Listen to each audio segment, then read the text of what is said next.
Welcome and very good evening, ladies and gentlemen. Welcome to yet another engrossing episode of Perceptive Learning Zone. Today, we will be talking about the historical context behind the education system of Pakistan, right? How has Pakistan's colonial past influenced its educational landscape? Um, to answer this question, first of all, we have to talk about the introduction of the English language. See, the British, they established an English medium education system that aimed at creating a class of clerks and administrators to serve the colonial government. And this focus on English has actually had a very profound and long lasting impact. Uh, on one hand, it opened doors to Western knowledge and higher education for a select few. But at the same time, it also created a divide between those who could access English medium education and those who were confined to vernacular languages like Urdu. And this disparity, we see it still exists today, with English medium schools often being perceived as very superior, which limits social mobility for students from less privileged backgrounds. The British curriculum has prioritized subjects like history, literature, and law relevant to their colonial administration. We see that local languages, cultures, and history, they receive far less emphasis in this education system.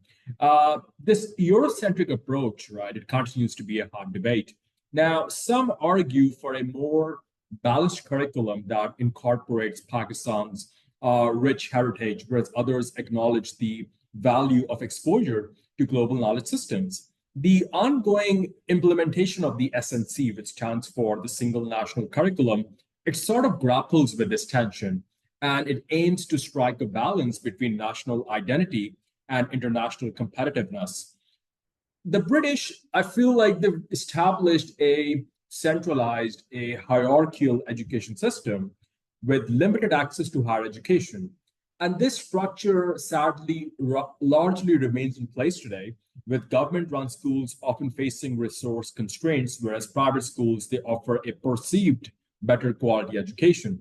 This, I feel, echoes the colonial system where quality education was reserved for a certain minority only. The challenge of educational equity, it continues with millions of children, particularly in rural areas, still finding themselves out of school. And Pakistan's colonial past has created a very, I feel, complex educational landscape. While the introduction of English and exposure to Western knowledge were valuable, the system also fostered social inequalities. So I feel moving forward, our educational system, it needs to address these colonial legacies by ensuring equitable access, promoting a more inclusive curriculum, and finding a balance between national identity and global connectedness. Then we asked, what were the major educational reforms of Pakistan in the 1970s and 90s, and what were their outcomes? Now, Pakistan's educational reform underwent significant changes in this period, 1970s and 90s, and this was driven by desire to improve access to quality education and sort of address these social inequalities that we just talked about.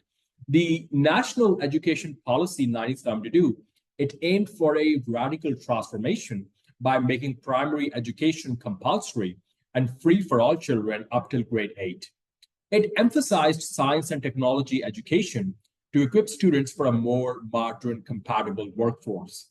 Additionally, the policy recommended decentralization of educational administration and a shift towards using Urdu as the medium of instruction.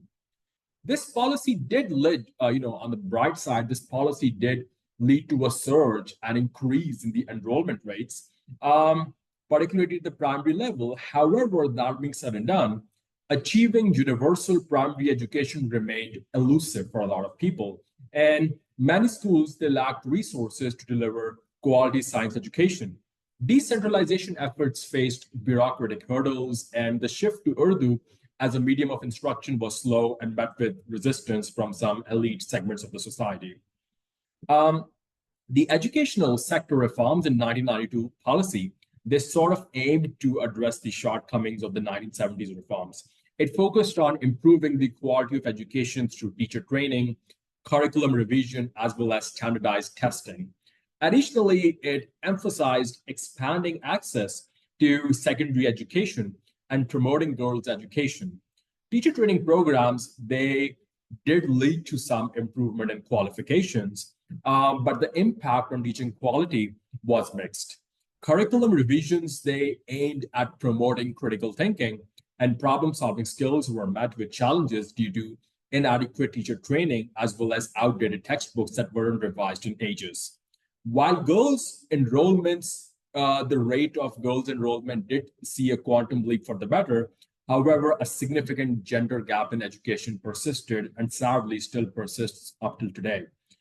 Both the 1970s and 90s, to summarize in a nutshell, they did make positive strides in expanding access and seeking quality improvement. However, challenges remain. Despite policy goals, Pakistan still struggles to achieve this target, with millions of children, particularly girls in rural areas, being out of school. Teacher training, curriculum implementation, and last but not least, resource allocation, there remain major concerns impacting quality at all levels. Disparities between public and private schools, urban and rural areas, and girls' education, they continue to create a very uneven playing field for the students of Pakistan. That'll be it for now. Please stay tuned for the next session and keep subscribing. Love you all. Stay blessed. Assalamu alaikum.